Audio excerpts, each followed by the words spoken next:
నేటి సమాజంలో మీరు గనుక దేవుని యందు భయభక్తులు కలిగి మీ జీవితాన్ని కొనసాగించకపోతే, మిమ్మలను చూస్తూ పెరుగుతున్న మీ పిల్లలు తప్పిపోతే, రాబోయే రోజుల్లో మీ పరిస్థితి బహుఘోరమైనది.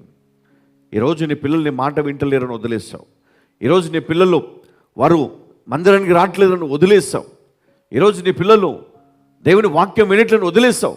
కానీ రాబోయే రోజులు నువ్వు గుర్తు చేసుకుంటే కనుక అది చాలా ఘోరమైనదని నేను మీ జ్ఞాపకం చేస్తాను. ఎంతోమంది వృద్ధులు అలాంటి పిల్లల కన్నా వాళ్ళు ఈరోజు రోడ్లపైన అడుక్కుంటున్నారు.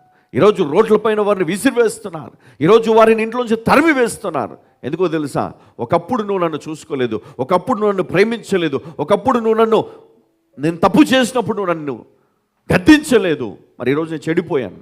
దానికి కారణం నువ్వే. మరి అలాంటి పరిస్థితి నీకు నీ కుటుంబానికి రాకూడదు.